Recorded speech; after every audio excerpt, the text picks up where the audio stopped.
Ravi de vous retrouver une fois encore dans ce flash d'information. Bienvenue à tous. Le chef de l'État, Bassirou Diomaye Faye, a présidé ce mercredi la réunion hebdomadaire du Conseil des ministres au Palais de la République. À l'entame de sa communication, le président a lancé un appel à tous les acteurs politiques et à l'ensemble des forces vives de la nation pour une participation inclusive et un succès du dialogue national consacré au système politique dont il présidera.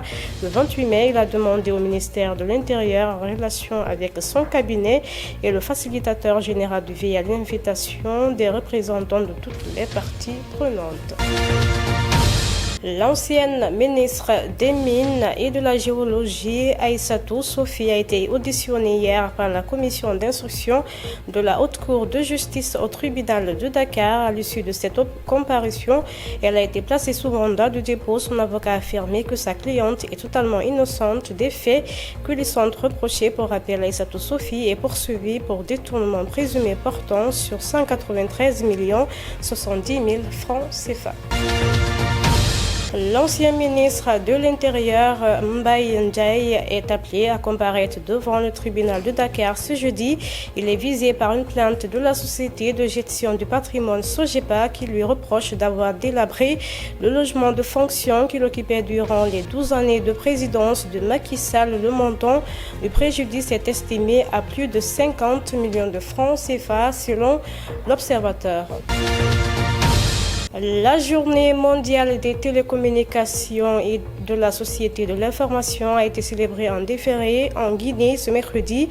L'initiative portée par le ministère des Postes, des Télécommunications et de l'économie numérique a consisté à réunir les acteurs et partenaires stratégiques pour réfléchir sur comment bâtir un secteur numérique et des télécommunications à la hauteur des ambitions nationales.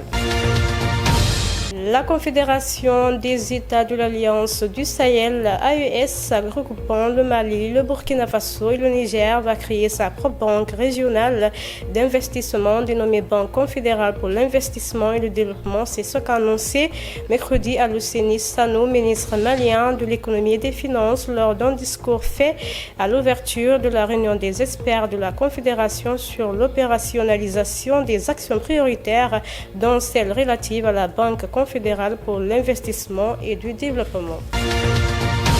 Au Burkina, le président de l'Assemblée législative de transition, Ousmane Bougouma, a présidé la cérémonie d'ouverture de la première édition des journées de réflexion et de rapprochement entre l'autorité supérieure de contrôle d'État et de lutte contre la corruption et la Cour des comptes ce mercredi. À travers ces journées, les deux institutions de contrôle ambitionnent de renforcer leur efficacité et de promouvoir une gestion transparente et responsable des finances publiques.